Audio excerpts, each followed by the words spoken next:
Yaani kwa kifupi ni kwamba mchezo utakuwa ni mzuri, lakini kutokana na mwendelezo wetu kwa sasa hivi ni kwamba timu sisi tushajipata. Kwa hiyo kama tumejipata tunategemea kwamba kupata matokeo mazuri, alafu na kitu kingine tuko Arusha, lakini Arusha sisi ni kama wenyeji. Wenyeji kivipi? Tuna mashabiki wengi tofauti na Coast Union. Kwa hiyo ni uhakika kuingia fainali.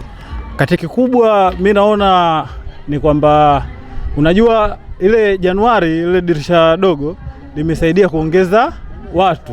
Kwa mfano ukiangalia wakina Mutale, Mkwala, sawa ni wachezaji wazuri. Siwezi kusema moja kwa moja kwamba ni wachezaji wabaya, lakini kuna baadhi ya vitu walikuwa wanatufelisha.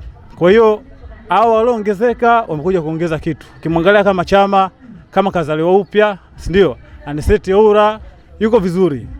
Ukija kwa Mpanzu naye japo tulikuwa naye tangu kipindi kile, lakini ni kama kazaliwa upya. Kwa hiyo timu kiujumla yani iko vizuri. Kikubwa mimi naona ni kwamba unajua ile Januari ile dirisha dogo limesaidia kuongeza watu. Kwa mfano ukiangalia wakina Mutale, Mkwala, sawa ni wachezaji wazuri. Siwezi kusema moja kwa moja kwamba ni wachezaji wabaya, lakini kuna baadhi ya vitu walikuwa wanatufelisha.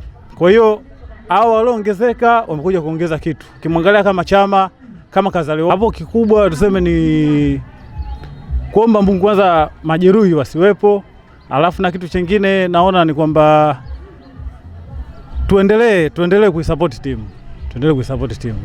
Na mara ya kwanza pia nimesema game haitakuwa rahisi, lakini ukiangalia hata TRA ni timu moja ngumu sana, lakini alichokutana nacho nadhani wote mnajua akakutana na kitu gani. Kwa hiyo kwa Coast pia alichokutana nacho TRA ile zikawa ni mara mbili yake au zikawa ni zile goli 4 au ni mara mbili yake. Hata 8 anakwenda Coast.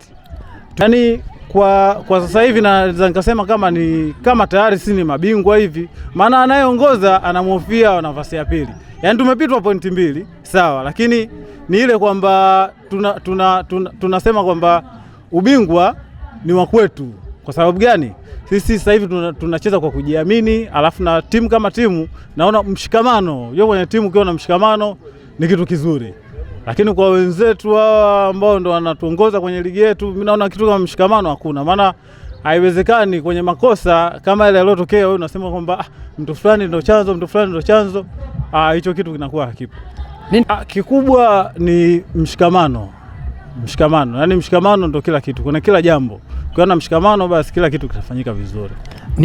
Yaani kwa kipindi kama hiki tunahitajika kwamba tuwe na mshikamano.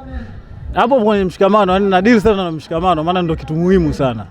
Lakini ukiwa kama vile huyu anazungumza hili, huyu anazungumza hili, nakuwa ujengi, unabomoa.